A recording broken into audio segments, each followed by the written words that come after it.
Madame, Monsieur, bonsoir, bienvenue dans ce journal. Voici les titres. Le retour du Charles de Gaulle à Toulon. À son bord, 50 marins testés positifs au coronavirus et 1700 membres d'équipage, des militaires qui vont être placés en quarantaine. Une vaste opération de décontamination du bâtiment va commencer. Situation inédite dont nous parlera en direct le contre-amiral Marco Sedda. À 24 heures de l'allocution d'Emmanuel Macron, cette question également. Pour combien de temps sommes-nous encore confinés? Le président pourrait annoncer un mois supplémentaire, une perspective qui inquiète les Français, mais aussi, vous l'entendrez, les parents d'élèves et les chefs d'entreprise. Reportage aussi en Afrique, continent vulnérable et démuni face à l'épidémie. Notre correspondant en Côte d'Ivoire a constaté combien la population manque d'équipements avec des restrictions dont le coût social est déjà dramatique. Dans ce journal, vous verrez aussi comment les centaines de millions de chrétiens du monde ont célébré les fêtes de Pâques aujourd'hui, chacun à sa manière. En France, la chasse aux œufs a bien eu lieu, que ce soit dans le jardin ou sur un écran. Et puis, rien de tel que d'avoir du temps chez soi pour développer sa créativité. Les musées l'ont bien compris, ils ont lancé toutes sortes de défis, dont celui de reproduire soi-même son œuvre préférée.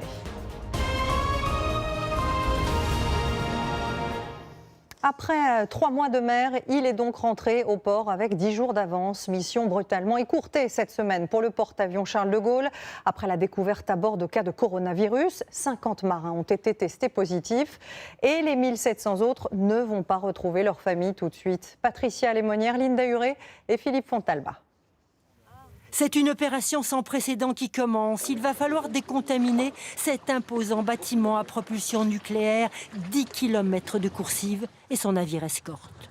Il va falloir surveiller durant 14 jours la santé des marins contaminés et celle des autres membres de l'équipage, plus de 1700 hommes, tous placés à l'isolement. Les marins qui présentent des symptômes sont transférés dès aujourd'hui. Les marins qui ne présentent pas de symptômes seront transférés entre aujourd'hui et demain. Sur le port, quelques familles venues assister de loin à leur retour. Moi, j'attends ma fille. Elle est partie il y a 3 mois et j'avais envie de voir le bateau arriver. Je trouve ça toujours très émouvant. Premiers débarqués, les 50 cas testés positifs par l'équipe de médecins envoyée mercredi sur le porte-avions. Avec eux, d'autres marins testés en fin de semaine, comme nous l'apprend la compagne de l'un d'entre eux. On est toujours dans l'attente des résultats. Mais là, de suite, il va être transféré à l'hôpital pour être pris en charge et pour avoir les premiers soins. Tous les avions embarqués à bord du porte-avions ont déjà rejoint leur base et avec eux leur pilote. Pour tous, consignes de sécurité, surveillance de la température 2 fois par jour et tests avant de rejoindre les bâtiments où ils seront mis en quarantaine. Question, la contamination a-t-elle eu lieu lors de l'escale à Brest du 13 au 15 mars ? Dernier contact avec le monde extérieur et les familles, peut-être. 2 jours plus tard, la France est placée en confinement. Les premiers cas suspects apparaissent. Le 30 mars, 11 marins sont débarqués au Danemark. L'un d'entre eux se révèle positif, puis tout s'accélère. Lundi dernier, 2 scanners révèlent que des marins sont contaminés. L'alerte est donnée. 3 d'entre eux sont évacués vers Toulon via Lisbonne, jeudi 9 avril. Pendant ce temps, sur le Charles de Gaulle, tout est mis en œuvre pour endiguer la propagation du virus. Ce soir, l'opération de débarquement se poursuit. Les militaires seront placés à l'isolement sur les bases de Saint-Mandrier, Toulon et Hyères. Et nous sommes en direct avec le contre-amiral Marco Sedda. Bonsoir, merci beaucoup d'être avec nous. Vous êtes vous-même à bord du Charles de Gaulle. Comment se portent les marins contaminés et est-ce qu'il y a d'autres cas qui se sont déclarés depuis à votre connaissance? Bonsoir madame. Tout d'abord, je voudrais dire que ma priorité, c'est évidemment les membres de l'équipage du groupe aéronaval. Je voudrais avoir une pensée particulière pour les marins qui sont malades, une pensée particulière pour leurs familles et puis une pensée pour l'ensemble des marins du groupe. Tout est mis en œuvre pour s'assurer qu'ils vont bien. Et en termes d'état d'esprit, le marin, dans son ADN, est déterminé et combatif. Alors sur le Charles de Gaulle, comme sur tous les bateaux militaires, on le sait, la promiscuité fait évidemment partie de la structure de ce genre de bâtiment.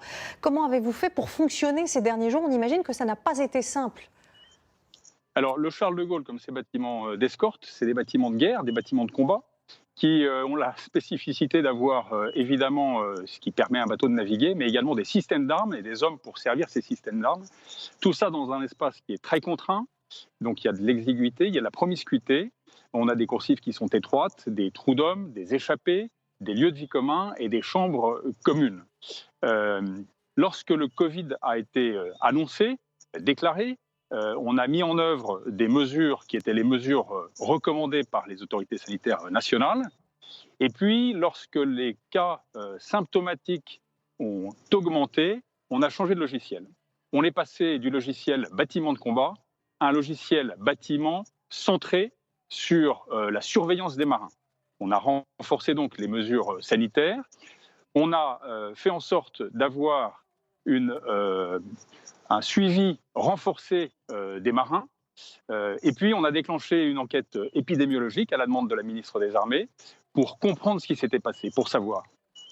Quand est-ce que vous avez annoncé aux 1700 membres d'équipage de la présence de malades à bord? Est-ce que vous avez attendu? Est-ce que vous aviez peur de créer une sorte de mouvement de panique ou pas? Ce type d'annonce, c'est la responsabilité du commandement. On y est formé et nos marins sont dans leur ADN résistants, formés pour être confrontés à l'adversité, et c'était le cas. Alors qu'est-ce qui va se passer maintenant? On a parlé d'une très grosse opération de décontamination. Concrètement, comment elle va se passer? Elle est aussi tout à fait inédite.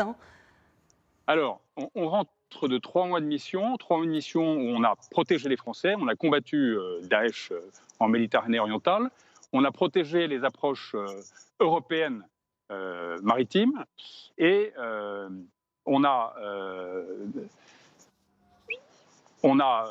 à cette occasion, enfin, la mission a atteint l'ensemble de ses objectifs. La mission est donc accomplie et à la demande de la ministre, on est rentré avec 10 jours d'avance sur le programme de la mission.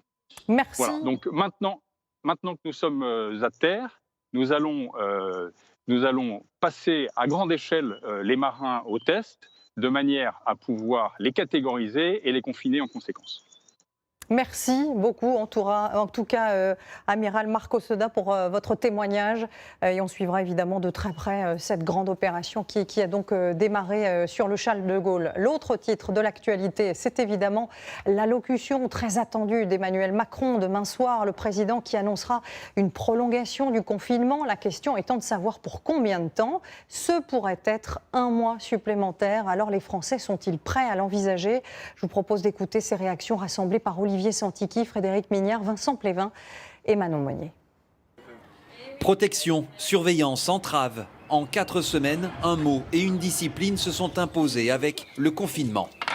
Jusqu'ici, plutôt bien toléré. La perspective d'une extension n'est pas dramatique, notamment pour les Bauderies, en banlieue nantaise.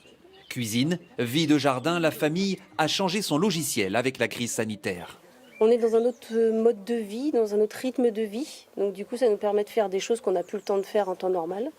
Donc on s'adapte en fait à un nouveau rythme de vie. Mais tous les foyers n'ont pas la possibilité de se réinventer, surtout s'ils n'ont même pas de balcon. Pour ce couple avec 2 enfants de 2 et 6 ans dans l'Essonne, le temps paraît déjà beaucoup plus long. On n'est pas sorti beaucoup, hein. Honnêtement, on a dû sortir 3 fois 10 minutes en 1 mois, 4 fois peut-être. Autre limite, en cas de prolongement des restrictions de déplacement, le télétravail.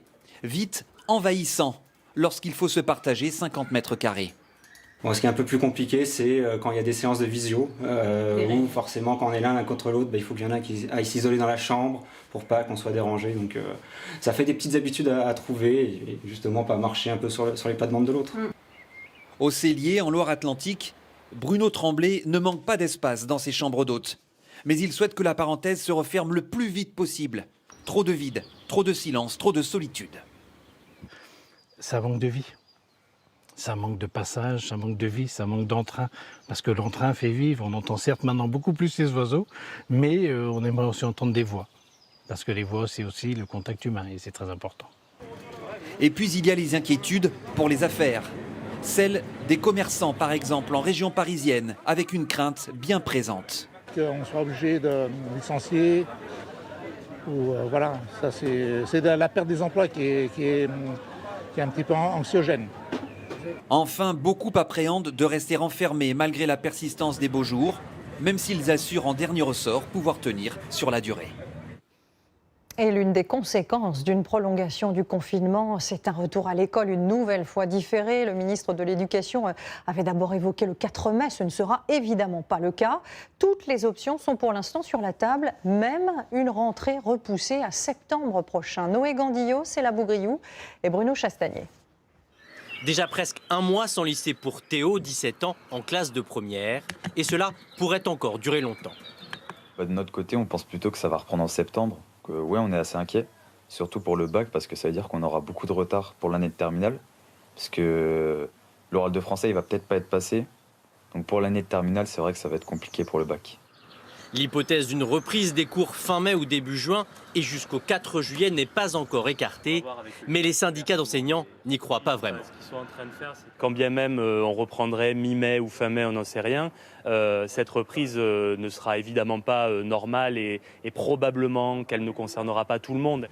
Selon le ministère, la reprise devrait se faire par étapes. Peut-être même que certaines régions reprendront les cours avant d'autres. Et entre la maternelle et le lycée, il pourrait aussi y avoir des différences. Les élèves de terminale, par exemple, doivent passer le bac et ils sont plus à même de respecter les mesures barrières que les maternelles ou les primaires. Ce couple, avec 2 enfants de 5 et 9 ans, se demande comment ils vont pouvoir se substituer aux enseignants sur la durée. Imaginez 11 semaines comme les 4 dernières, ça paraît long. On n'est pas enseignant, donc on essaye de pallier, mais on sait très bien qu'on peut passer à côté de certains apprentissages et de se dire qu'ils vont rater 11 semaines de leur scolarité, ça paraît compliqué. Compliqué aussi pour les étudiants en université. Des établissements autonomes, chacun doit choisir sa date de reprise des cours, mais difficile de prendre une décision quand on ne sait pas quand le confinement prendra fin. On ne sait pas comment ça va s'organiser et comment on va pouvoir passer nos examens du second semestre ainsi que nos rattrapages. La plupart des universités devraient faire passer tous les examens en ligne. C'est par exemple la solution choisie par la fac de Nantes qui a d'ores et déjà annoncé à ses étudiants que les cours ne reprendraient pas avant septembre. Bonsoir Adrien. Bonsoir Anne-Claire. Alors plus les jours passent, plus on peut le dire, les décisions politiques, elles sont compliquées à prendre. Emmanuel Macron, il doit concilier les nécessités sanitaires, mais aussi les conséquences économiques et sociales qui s'annoncent déjà dramatiques. C'est une équation quasi impossible, Anne-Claire. Mettre fin au confinement trop tôt, ce serait mettre en danger la santé, la vie de milliers de Français. C'est bien sûr hors de question pour Emmanuel Macron. À l'inverse, prolonger le confinement, c'est en fait changer de dimension, car cette fois, on ne parle pas de quelques jours en plus, mais de plusieurs semaines, au moins d'1 mois par exemple. Et là, ça ne peut plus du tout dire la même chose en termes de conséquences. Sur la capacité à supporter l'enfermement, par exemple, pour les familles avec enfants, sur la capacité à supporter l'isolement pour les personnes seules ou âgées, sur notre économie enfin, qui s'avance vers une crise d'ampleur inédite. Pendant la Seconde Guerre mondiale, Churchill avait promis du sang et des larmes aux Britanniques. Emmanuel Macron l'a dit, nous sommes en guerre. Il y aura donc de cela demain, mais il devra aussi nous dire comment on fait, comment on supporte ces semaines supplémentaires, comment on aide ceux qui en ont besoin sur tous les plans, avec la nécessité d'ouvrir un horizon, une lueur au bout du chemin. Le déconfinement aura lieu un jour, oui, mais il sera lent et très progressif. Demain, ce sera donc certainement l'une des allocutions les plus graves du quinquennat d'Emmanuel Macron, l'une des plus lourdes aussi pour les millions de Français qui le regarderont. Merci beaucoup Adrien pour cette analyse. Et ce qui a convaincu l'Élysée de prolonger ce confinement, c'est qu'il commence à porter ses fruits. Ce soir, la DGS annonce 220 nouveaux cas en réanimation, un chiffre une nouvelle fois en baisse. Regardez la courbe, 6 845 personnes sont actuellement prises en charge dans ces services, avec un plateau qui se confirme donc, même si c'est, on le rappelle, à un niveau encore extrêmement haut. Ce qui nous permettrait de vaincre le virus et donc de reprendre une vie normale. C'est la fameuse immunité collective, qu'une large majorité de la population ait été en contact avec le coronavirus. On a appris ces derniers jours malheureusement que c'était loin d'être le cas en France, avec un chiffre entre 10 et 15% des habitants. À moyen terme, les espoirs se portent donc sur un futur vaccin. Marine Brossard, Éric Béra et Thierry Valta. L'immunité collective, qu'est-ce que cela veut dire ? On estime aujourd'hui que chaque personne atteinte du Covid peut contaminer 2 à 3 personnes, qui elles-mêmes en recontaminent d'autres. Mais pendant la guérison, chaque malade produit des anticorps qui, en théorie, l'immunisent.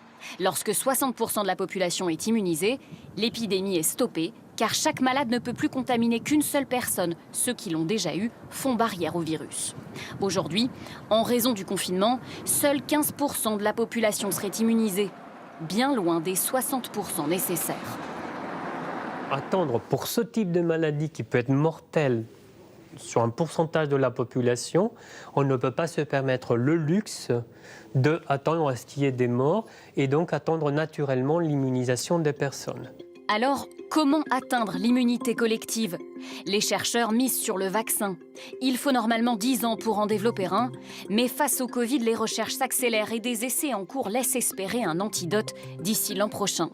En attendant, seuls des tests sérologiques systématiques permettraient de déconfiner sans prendre de risques. Ça va être important de savoir les gens qui sont protégés parce que ceux-là, ils vont pouvoir reprendre, j'allais dire, quasiment une vie normale. Et puis permettre à ceux qui ne sont pas protégés, lorsqu'on va envisager un déconfinement, que ces personnes-là restent extrêmement prudentes et gardent un certain nombre de mesures qui permettent de limiter le risque d'infection.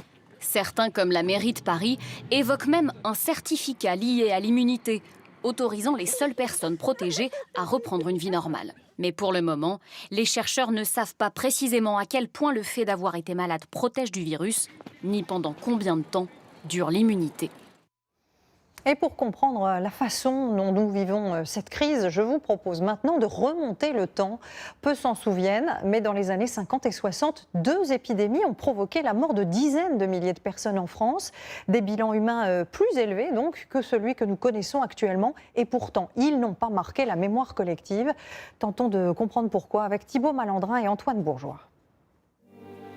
Des malades par dizaines dans les hôpitaux et les dispensaires. L'image date de 1957, 63 ans avant le Covid-19. Le Japon est alors frappé de plein fouet par la grippe dite asiatique. Pour les malades, la glace devra faire tomber la fièvre. Pour les bien portants, masque et gargarisme obligatoires. Le virus venu de Chine se caractérise par sa grande contagiosité. En France, l'épidémie culmine à l'automne 1957, mais ne suscite guère d'inquiétude. Dans ce journal local, on explique qu'il n'y a pas lieu de s'affoler. La Provence s'inquiète surtout pour 3 joueurs de l'OM, alités en raison de la grippe asiatique. À l'époque, pas de bilan quotidien, mais cette photo de Suède laisse craindre le pire. Le bilan sera fait plus tard, 1,1 million de morts dans le monde, dont 15 à 20 000 en France. 11 ans plus tard, place à la grippe de Hong Kong. Mais quelques mois après les événements de mai 68 et en plein boom économique, la grippe, ces malades et ces morts ne passionnent pas les foules. Et les Français font confiance à la science et à leur défense immunitaire. Nous sommes une famille où nous avons des carcasses de fer. Nous ne prenons jamais rien. Autrement dit que nous sommes invulnérables. De toute façon, si on l'a, ben on l'a. On peut rien y faire. La presse en fait peu l'écho et jusqu'à l'Institut Pasteur, les scientifiques se veulent rassurants. Il n'y a pas lieu de s'affoler. Cette épidémie évoluera probablement comme une épidémie saisonnière assez banale. Pourtant, là encore, les malades se comptent par milliers, des écoles sont fermées et les transports perturbés. Le bilan sera lourd, 1 million de morts dans le monde, dont plus de 30 000 en France. Une épidémie qui suscitera longtemps l'indifférence générale, au point de devenir la grippe oubliée. En tout cas, aujourd'hui, ce qui fait la différence dans la bataille face au virus, ce sont les nouvelles technologies, les progrès médicaux, mais aussi nos capacités, vous allez le voir, à améliorer le confort des patients, ce qui peut être crucial pour les malades les plus gravement touchés. Regardez comment la 3D s'est invitée au cœur des hôpitaux de Paris avec ce reportage signé Pierre Galassio, David Bordier et Christophe Niolac. Voici la nouvelle invention des ingénieurs 3D à la PHP. C'est très chaud parce qu'il fait 90 degrés dans Vous avez 5 secondes. Top chrono, devinez à quoi ça sert. Un indice, cet objet devrait être utilisé dans les chambres de réanimation. Et donc cet objet-là sera posé sur le lit, des patients pour maintenir la tête. Et les tubes qui sont connectés aux patients sortent des 2 côtés, donc ça permet de faire des soins beaucoup plus propres. Et l'idée vient du personnel soignant. C'est une infirmière anesthésiste de l'hôpital Bichat à Paris qui m'a envoyé un schéma dessiné à la main comme ça. Et puis nos ingénieurs ont travaillé, ils ont conçu l'objet 3D. Voici une autre invention en cours de finalisation. Ah oui, là on est en train de monter le premier prototype de masque de ventilation non invasive. C'est des masques qui sont posés comme ça. En plus de ce médecin, 4 ingénieurs travaillent ici pour fabriquer rapidement le matériel médical manquant. Et partout dans le monde, ils sont des milliers à vouloir aider. Sur Internet, des sites proposent de télécharger gratuitement des objets 3D pour les imprimer n'importe où.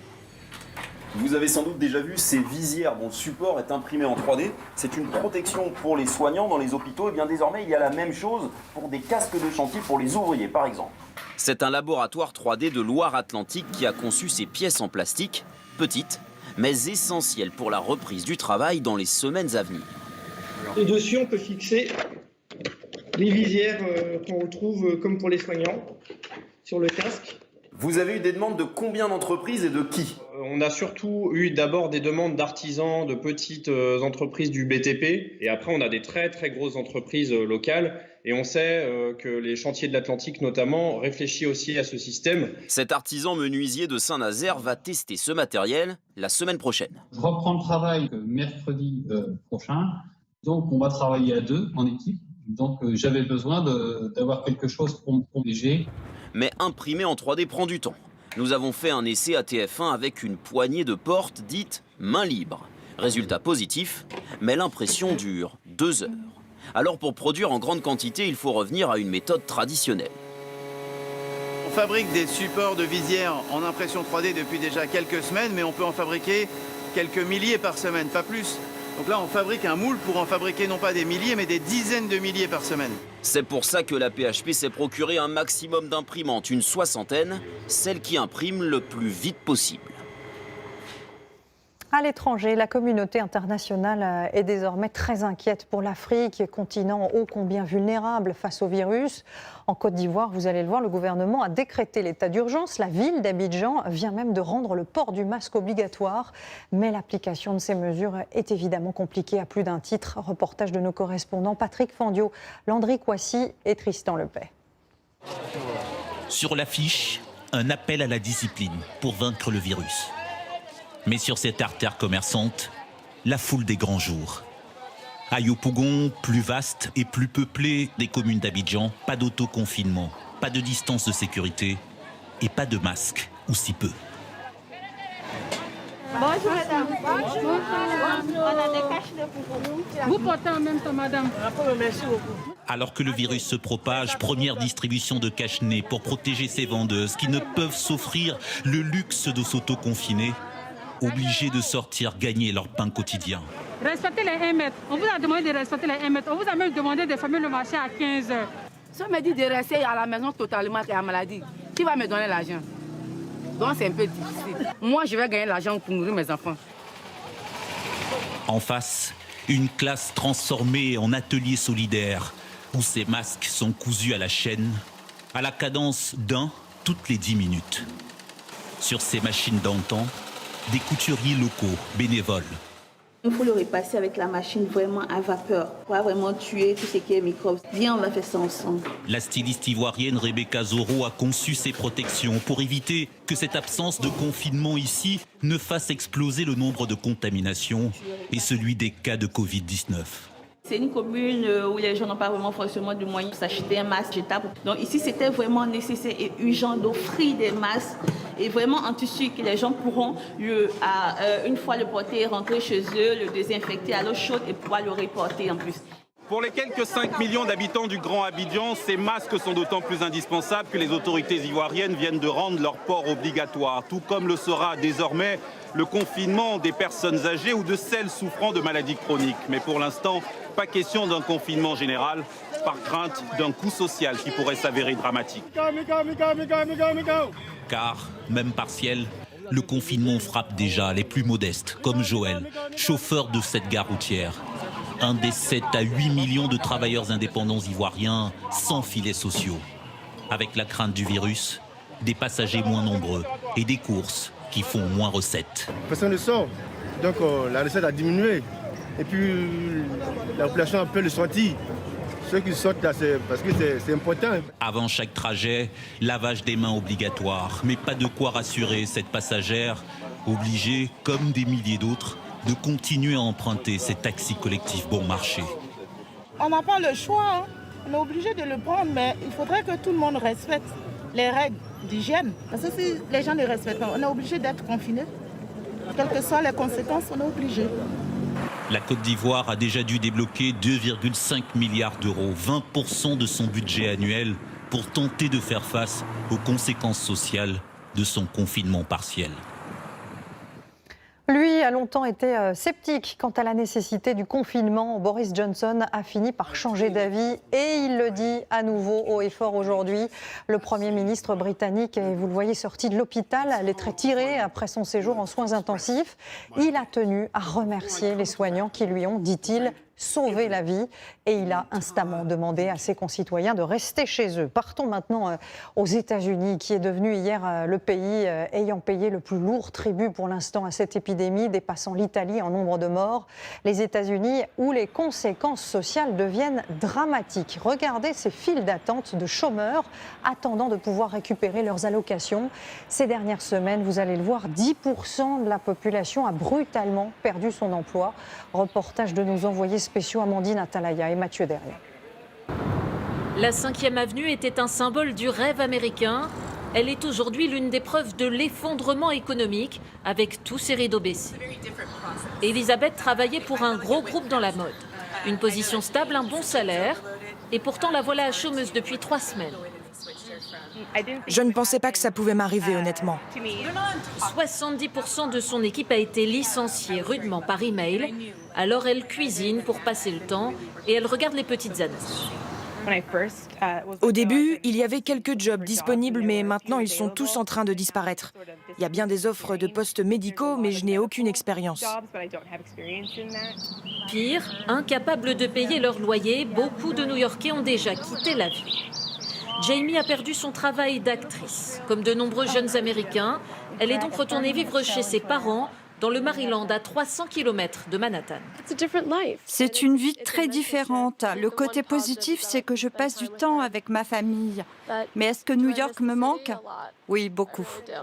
Et ses amis ne s'en sortent pas mieux.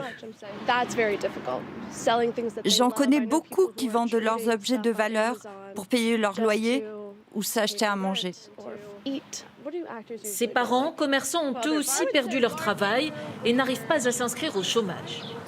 Peu après notre tournage, nous reprenons des nouvelles de la mère de famille Déborah. Rien ne s'est arrangé. Aujourd'hui, j'ai appelé 100 fois, c'est toujours occupé. Et je me suis réveillée exprès à 4h30 du matin pour être mise en attente.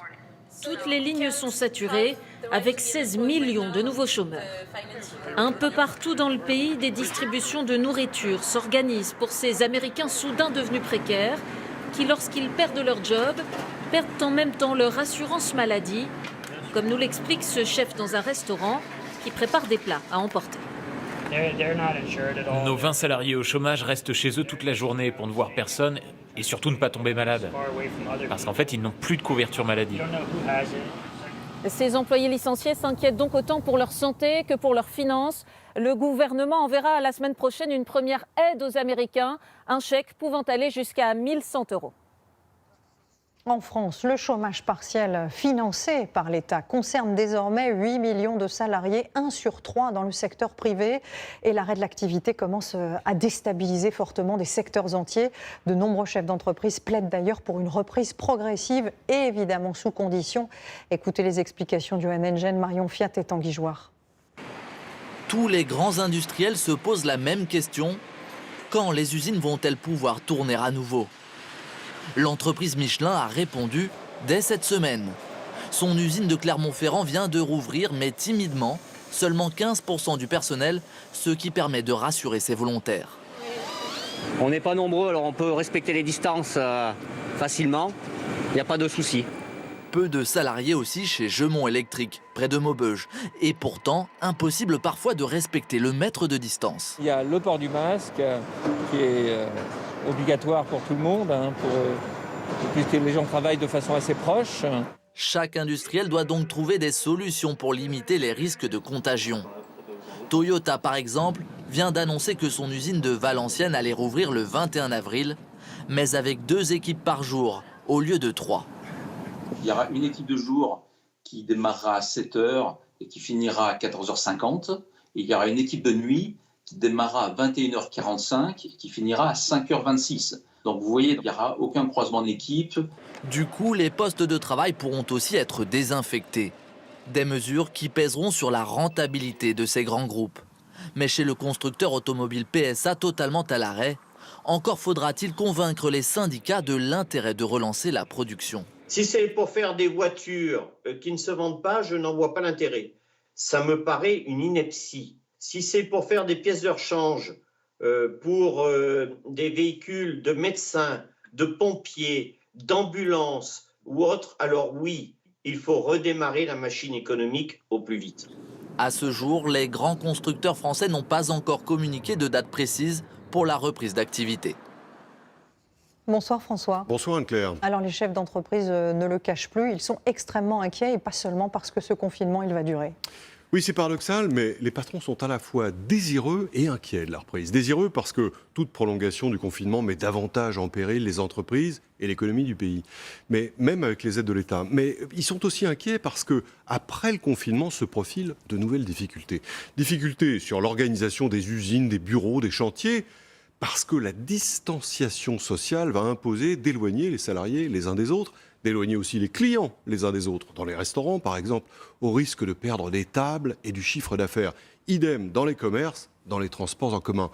Difficultés sociales aussi. Pour l'instant, le chômage partiel permet d'éviter les licenciements. Mais demain, si les consommateurs, par crainte de la contagion, achètent moins, ça serait l'hécatombe. Et pour les secteurs qui repartent, comment remobiliser les salariés dans un climat où les inégalités entre cols blancs en télétravail et les cols bleus sur site et face à la peur du virus attiseront les mécontentements et les revendications. La fin du confinement pourrait bien faire apparaître un nouveau risque, celui de la crise sociale, prolongement de la crise économique. Merci beaucoup François pour ces explications. Le confinement qui a aussi, vous allez le voir dans un instant, d'autres conséquences et notamment une résurgence des violences domestiques, violences conjugales mais aussi sur les enfants. Le fait d'être enfermé chez soi a exacerbé les situations de tension et la justice continue malgré tout de traiter ces affaires en urgence, toutes les autres ayant évidemment été reportées. Immersion exceptionnelle au palais de justice d'Amiens de Thibaut Malandrin, Xavier Boucher et Olivier Cresta. D'ordinaire, le bâtiment grouille de monde. Jamais les palais de justice n'ont été aussi déserts. Depuis le début du confinement, la règle est la même partout. Les urgences, rien que les urgences. Procureure par intérim à Saint-Quentin, Véronique Parent prend connaissance des gardes à vue en cours. Dans la bouche des enquêteurs, souvent les mêmes mots qui reviennent. On a monsieur qui était interpellé ce matin à 5 heures pour des violences conjugales en état d'ivresse. Monsieur en garde à vue pour violence conjugale en état d'ivresse, outrage, rébellion. Monsieur ce sont des violences conjugales également. Des violences qui vont parfois jusqu'à l'homicide, comme le rapporte ce médecin légiste. Elle n'est pas forcément morte tout de suite, c'est ça que je veux dire. D'accord. Il l'a peut-être étranglée, il l'a laissée pour morte, et puis bon, à un moment donné, elle est morte quand même. Donc oui, il semblerait quand même que le confinement soit une période qui soit un peu délicate et pour les femmes et les hommes et surtout aussi pour les enfants. C'est la principale crainte des magistrats, que faute de services sociaux sur le terrain, les violences intrafamiliales ne soient révélées qu'à la fin du confinement. C'est une angoisse qui est partagée par énormément de chefs de cour et de chefs de juridiction. Nous savons qu'il va se passer un grand nombre d'événements et nous sommes un peu impuissants. Des moyens en baisse, au service d'une justice qu'il a fallu presque réinventer. Ah bah non, ça ne va pas. Nous n'avons pas eu d'audience. Les vieux réflexes sont là, mais affaire examinée hors audience ce jour. Presque plus d'audience publique et des magistrats invités à être en télétravail. Les greffiers, indispensables pour préparer et rédiger les jugements, sont en nombre réduit. Un seul et uniquement à temps partiel dans ce service. Ça veut dire que demain, il y aura à nouveau une personne dans le service. Et une au lieu de 4. Une au lieu de 4, tout à fait. Les délais de renvoi ne cessent d'être rallongés. On a essayé de gérer en fonction des éléments qu'on connaissait. Donc les renvois ont été faits sur les premières dates disponibles qui pour nous sont premier trimestre 2021. Là, vous avez un mois de stock d'audience de plaidé coupable. Les procureurs vont devoir faire des choix. Pour certaines de ces affaires mineures, comme des conduites en état d'ivresse ou des vols, pas d'autre possibilité que d'abandonner les poursuites. On ne laisse aucune affaire grave et sensible sans réponse et l'ensemble des personnes qui peuvent télétravailler travaillent. Et ce qui est moins urgent, eh bien, on va faire l'effort de faire un tri. La justice connaît une crise sans précédent qui vient s'ajouter à la grève des avocats en début d'année. Globalement, il faut considérer qu'on aura besoin de, je pense, 2 années pour remettre les choses en état. Mais un type de dossier ne peut se permettre le moindre retard, celui des personnes en détention provisoire et donc en attente d'un procès, reporté au calende grec. On regarde s'il faut que les gens restent en détention pour des motifs qui tiennent aux faits, qui tiennent à leur dangerosité, qui tiennent au risque de renouvellement de l'infraction, qui tiennent à la pertinence, à la sincérité des investigations. J'ai compris que la doctrine changeait à propos des masques, qu'on les recommande maintenant d'une manière très générale. Autant montrer l'exemple. Jeanne-Marie Vermelin a elle-même été malade du Covid-19. Elle va donc requérir à l'audience masquée. Respect des gestes barrières et recours à la visioconférence sont devenus des habitudes. Ce détenu de 19 ans, condamné à 8 mois de prison pour détention de stupéfiants, demande à être remis en liberté dans l'attente de son procès en appel. Il y a des détenus qui sont atteints du Covid-19. La procureure générale demande son maintien en détention. Monsieur, c'est un électron libre, il bouge pour trafiquer des stupéfiants, il ne vient pas devant les tribunaux, et donc les garanties de maintien à disposition de la justice qu'il présente sont tout à fait insuffisantes à mes yeux. Le détenu restera en prison. Une des rares affaires jugées aujourd'hui au sein de l'immense palais de justice d'Amiens, un palais devenu presque bunker et dont les portes vont rester encore longtemps fermées au public. Et aujourd'hui, ce sont aussi les églises qui sont restées vides. Mais la messe de Pâques a pourtant été suivie par des millions de chrétiens dans le monde. Le pape, lui, était à Rome, en Mondovision. Et les prêtres, vous allez le voir, n'ont pas manqué d'imagination pour parler à leurs fidèles. Christine Chapelle. Pas de pape au balcon cette année. C'est dans une basilique Saint-Pierre aux portes closes, confinée, que le pape François a donné sa bénédiction Urbi et Orbi. Patris et Filii et Spiritus Sancti. Face au confinement, les prélats ont fait preuve d'imagination pour permettre aux fidèles de célébrer leur foi. Comme ce curé italien monté sur le toit de son église romaine afin de dire la messe pour ses voisins confinés. Puisque les gens ne peuvent pas venir participer à la cérémonie de l'Eucharistie, c'est à nous d'aller vers eux. C'est une belle initiative. C'est dommage que seuls les voisins de l'église en profitent. Mais beaucoup de monde vit ici, donc c'est bien. À Séoul, on s'est efforcé de maintenir les distances de sécurité entre les fidèles.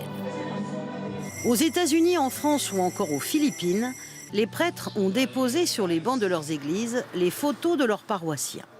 Un peu partout, les messes ont été retransmises en direct sur les réseaux sociaux. Au nom du Père et du Fils et du Saint-Esprit. Amen. En Caroline du Sud, la célébration s'est faite en mode drive-in. C'est différent parce que nous ne sommes pas physiquement ensemble, mais nous pouvons nous saluer par la vitre et parler avec les gens qu'on connaît. Et à la place de dire Amen, nous actionnons les klaxons et les essuie-glaces. Enfin, à Zagreb, c'est le prêtre qui était motorisé pour célébrer la sortie de Jésus du sépulcre. Les fidèles, eux, vont devoir rester à l'intérieur encore un peu. Côté chasse aux œufs aussi, il a fallu réinventer la tradition, surtout pour ceux qui n'avaient pas de jardin. Mais là encore, la technologie et l'entraide ont fait des miracles. Reportage Emma Vincent, Céla Bougriot, Louise Marcy et Bruno Chastagnier. La chasse aux œufs confinée, ici c'est toute une organisation. Les familles font leur cueillette chacune à leur tour, dans la cour de l'immeuble. Pour les plus petits, à chaque trouvaille, des encouragements, un peu d'aide pour les cachettes sournoises et une liste bien précise pour que personne ne soit lésé. C'est la liste des œufs qu'on doit trouver parce qu'on ne va pas tout prendre pour tous les voisins. D'ailleurs, Colombe, 5 ans, va veiller à ce que tout le monde reçoive sa part. Ça vous a amusé de les voir chercher oui, même derrière ma fenêtre, quoi. Le collectif de voisins a même imaginé un système de panier pour partager le butin. Et attention les voisins, ça frappe. Hop. Pour Théophile et Gabriel, Allez, on y va, c'est parti. ce sera dans l'appartement, mais ça n'a pas l'air de les décourager. Il a fallu redoubler d'ingéniosité pour les cachettes.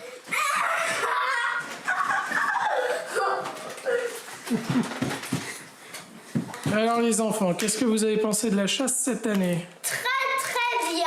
Cette année, confinement oblige, on a décidé de tester la chasse aux œufs virtuelle. On le fait? Oui. Comprenez, une chasse aux œufs sur ordinateur. Esteban, 5 ans, se prend vite au jeu.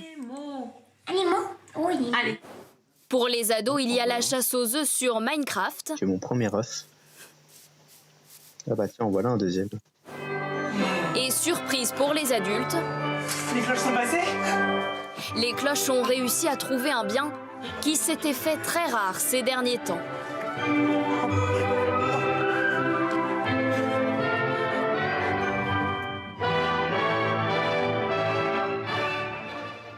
Alors, cette période, on l'a vu à l'instant, n'est pas vécue tout à fait de la même façon par tout le monde. Et à ce sujet, certains se sont retrouvés dans des conditions d'isolement tout à fait exceptionnelles, pas seulement d'ailleurs en termes de mètres carrés. Enquête sur les confinements atypiques, signé Axel Monnier, Bichente Acala et Carlo Paredes. Plus de représentation depuis le 12 mars. Le théâtre Antoine est fermé. Pourtant, à l'intérieur, un seul en scène se joue encore qui pourrait s'intituler Le fantôme de l'opéra ou Drôle de confinement. Il y a un côté un peu romantique de se retrouver dans un théâtre comme ça, dans un silence et une inaction, on va dire, assez surprenante. D'habitude, il faut imaginer que c'est des lieux de vie où il y a beaucoup de circulation. On entend toujours le public, un technicien, un comédien qui répète. Là, effectivement, il y a un gros silence. Le décor de son confinement, un monument historique, inauguré en 1866. C'est un vrai musée et chaque jour, je découvre à chaque fois des nouvelles photos, des nouvelles pièces de théâtre. Sa maison se situe à 430 km d'ici, mais il avait du travail à terminer. Voilà, donc là, on arrive dans ma chambre, qui était à l'origine la loge de Thierry Lhermitte. Et le théâtre lui offre tout le confort nécessaire, chambre, bureau, salle de bain et même cuisine. Je me mets en bout de table et je parle aux fantômes. J'ai mangé avec Jacqueline Maillan, Sartre et bien d'autres. Et quand il ne fait pas son footing dans le dédale de couloir, ce régisseur bouquine, se prélasse ou réfléchit dans la douce lumière du bar du théâtre. On va laisser Romuald à ses rêveries théâtrales et vous allez voir qu'il n'est pas le seul à être un chanceux du confinement. Il y a beaucoup d'autres exemples. Son histoire à lui commence plutôt comme un roman de Jack Kerouac. Pascal Nieto a vendu sa maison bretonne de 100 mètres carrés. Il voulait tracer la route, prendre le vent de la liberté avec son van, voyager. C'était sans compter le coup de théâtre du confinement. Donc là, c'est la salle à manger, salon, bureau. Arrêt forcé depuis un mois avec son chien Gaston dans une petite commune dont il ne connaissait même pas l'existence. Donc on est sur une surface au sol pour se mouvoir, je dirais à peu près 3 mètres carrés, pas plus quoi. Mais faut compter là-dedans l'espace extérieur, l'immense jardin. Son immense jardin, c'est la campagne autour du van. C'est pas donné en temps normal d'en profiter autant, quoi. Mais vous respectez les règles quand même. Oui, bah, j'ai mon attestation. Loin d'être isolé, il partage son voyage immobile sur les réseaux sociaux et avec ses nouveaux amis du village. Lui aussi a quitté sa maison. Yosi Guasdoué est un athlète de haut niveau et doit s'entraîner 3 heures par jour. Pas facile en appartement. Il avait bien trouvé un tapis de course, mais impossible de le faire entrer dans son domicile. Alors grâce à une connaissance, voici qu'il mène la vie de château dans cet hôtel de charme. Confiné avec les propriétaires et quelques salariés et un parc de 55 hectares. Il y a de quoi se nourrir, il y a de quoi courir, il y a de quoi s'éveiller l'esprit. Et en plus, on est effectivement dans des logements qui sont plus que luxueux. Donc, on n'est pas loin du rêve ici. Effectivement. Ici aussi, les parents ont réalisé un rêve, quelques jours avant le confinement. Acheter cette jolie maison au calme, en plein Limousin. Le confinement, moment idéal pour raménager le jardin, mener petits et grands travaux, avec l'aide bienvenue des enfants. Sauf que cette famille est australienne. Et que les enfants, venus rendre visite à leurs parents, se trouvent en fait coincés à 17 000 km de chez eux. Nous sommes confinés, mais c'est France et c'est belle, donc c'est pas trop difficile. Ça vous manque pas trop l'Australie? Non. Le village est magnifique. Nous en sommes tombés amoureux dès notre arrivée. Les gens sont adorables. Nous aurions aimé mieux les connaître, mais le moment viendra. Vous l'aurez compris, en cette période, nous ne sommes pas tous logés à la même enseigne. Ce couple sud-africain a passé ses premiers jours de confinement seul dans cet hôtel de luxe sur une île des Maldives. Eux, les employés et ce paysage indécent.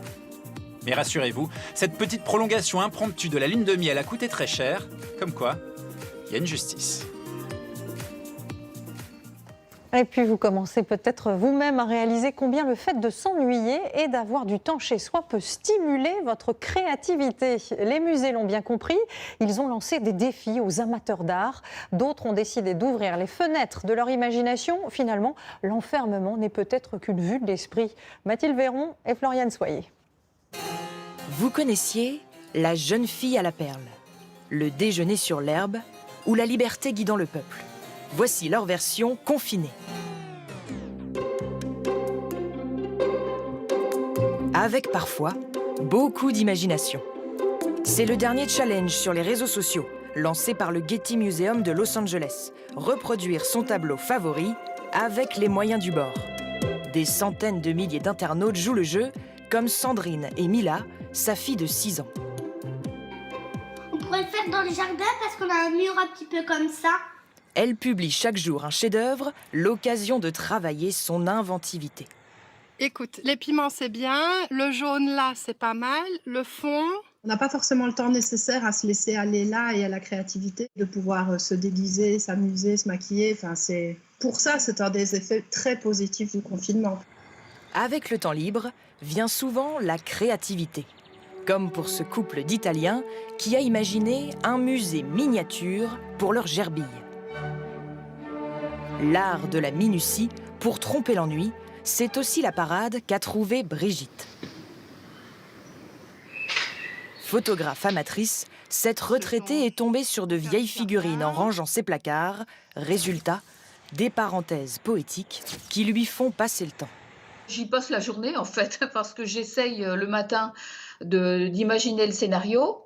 Et puis ensuite, il y a la mise en place. Et puis, je fais plutôt mes photos l'après-midi parce que j'ai un petit rayon de soleil dans la salle à manger. Il faut vraiment trouver à s'occuper.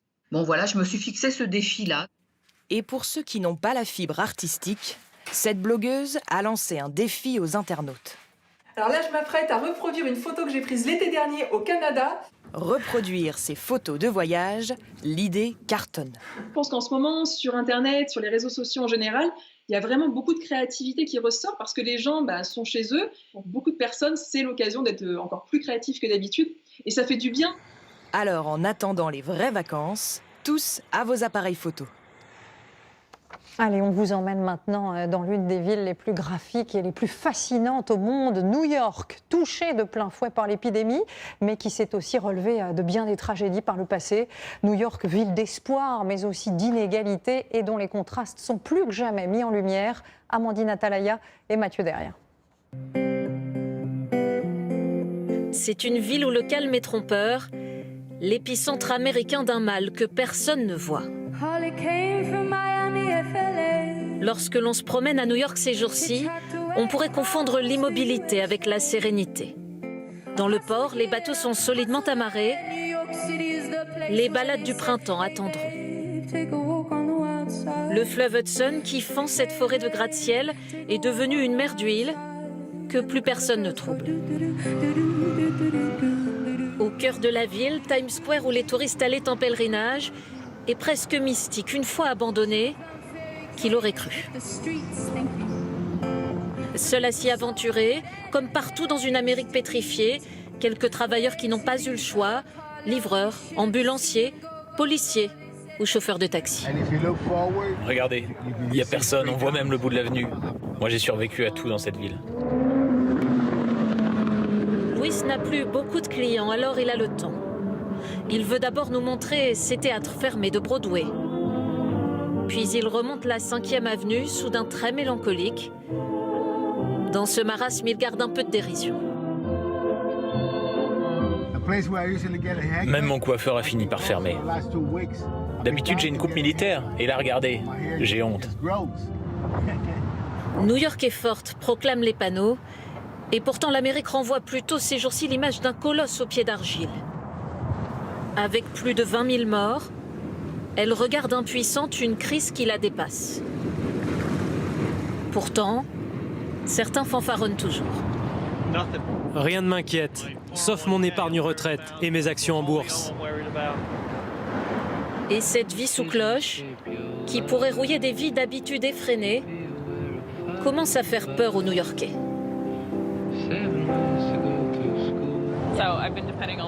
Moi, je suis complètement dépendante de ce vélo, parce que c'est la seule chose qui me rend heureuse maintenant. Il y a en revanche un endroit où il est difficile de croire que nous sommes au beau milieu d'une épidémie, Central Park et ses immenses pelouses. Le maire a fermé les magasins, les aires de jeu, les écoles jusqu'en septembre, vient-on d'apprendre, mais les parcs étonnamment restent accessibles. Tout autour, les quartiers riches sont désertés de façon spectaculaire. Dans ces appartements à plusieurs millions d'euros, plus âmes qui vivent. Presque tous nos voisins sont partis.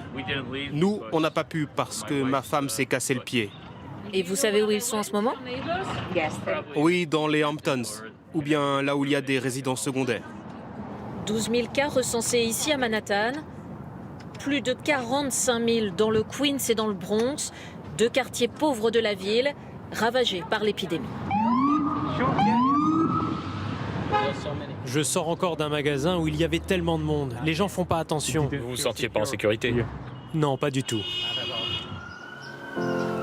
New York, I love you, but you're bringing me down. La Statue de la Liberté se retrouve seule, elle aussi. New York, you're safer. Comme en quarantaine dans ces marais, les visiteurs ne sont plus admis. New York s'était déjà relevée du 11 septembre. Elle sait qu'elle vaincra.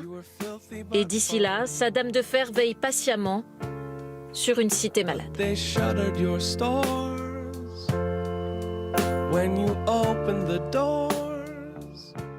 Et c'est ainsi que se termine ce journal. Ce soir sur LCI Canal 26, Damien Givlet se projettera avec ses invités sur les possibles annonces d'Emmanuel Macron demain soir. Allocution à suivre évidemment sur notre antenne avec Gilles Boulot. À 13h, vous retrouverez le duo Jacques Legros, Jean-Pierre Pernaut. Tout de suite, votre film d'animation Baby Boss. Merci beaucoup de votre fidélité et de votre confiance. Je vous souhaite une très belle semaine et je vous dis à vendredi.